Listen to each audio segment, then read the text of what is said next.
We bring you the latest updates from the Pna Newsroom. In a bid to ease the burdens of Filipino farmers, President Ferdinand R. Marcos Jr. orders the Department of Agrarian Reform to hasten the distribution efforts on land titles for farmer beneficiaries. In a cabinet meeting, Marcos vowed to provide the much-needed support to help agrarian reform beneficiaries as he tasked the DAR to step up efforts in the distribution of the Certificates of Land Ownership Awards or CLOAs to beneficiaries.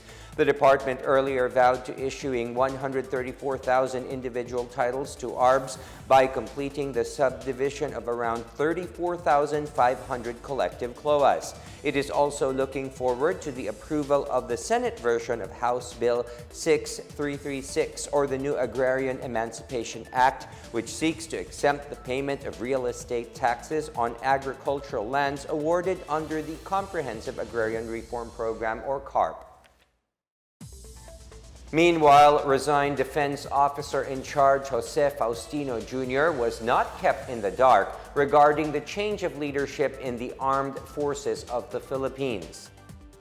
This is clarified by Malacanang through the Presidential Communications Office, or PCO.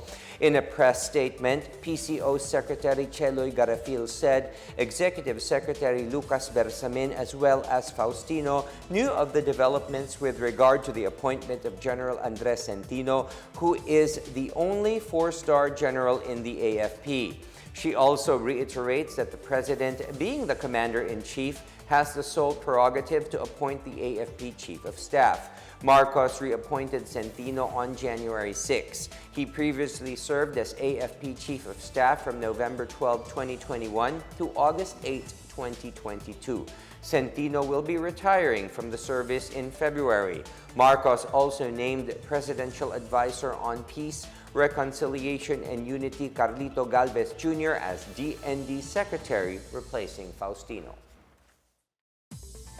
Meanwhile, police officials who submitted their courtesy resignation will undergo lifestyle checks. PNP Chief Police General Rodolfo Azurin Jr. said the five-man committee will implement the lifestyle check to assess the courtesy resignations and make a recommendation to President Ferdinand R. Marcos Jr. Over 500 high-ranking police officials have submitted their courtesy resignation.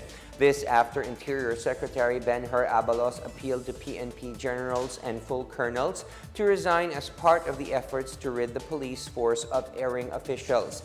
At least 10 officials were reportedly involved in the illegal drug trade. However, it is unknown if they have submitted their resignations as well. In other news, government agencies will sit down this week to tackle overseas Filipinos on death row and other transnational matters. Department of Migrant Workers Secretary Susan Tuts Ople said she will meet with Executive Secretary Lucas Bersamin, Labor Secretary Benvenido Laguesma, and Foreign Affairs Secretary Enrique Manalo on Friday. 65 overseas Filipino workers are on death row in other countries based on data shared during budget hearings last year. Ople said among the issues to be tackled are the transfer of death row cases from embassies to migrant workers' attachés.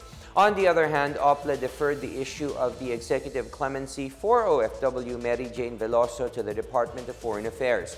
Veloso has been jailed in Indonesia since 2010 when about 2.6 kilograms of heroin were found in her suitcase. Ople, meanwhile, said there are ongoing bilateral labor talks with Romania, Hungary, Portugal, and Hong Kong following Marcos's recent international visits to the different countries. The hiring of more Filipino workers in Portugal, Hong Kong, Japan, and Saudi Arabia are also in talks. And that is the latest and the biggest stories from the Pna Newsroom. For more news content, visit our webpage or head on to the Philippine News Agency's Facebook and Twitter accounts. We are also shown on the social media pages of the Presidential Communications Office and on Radio Pilipinas RP1. Stay tuned for more news updates. I am William Theo. We tell stories that inspire change. Good day, everyone.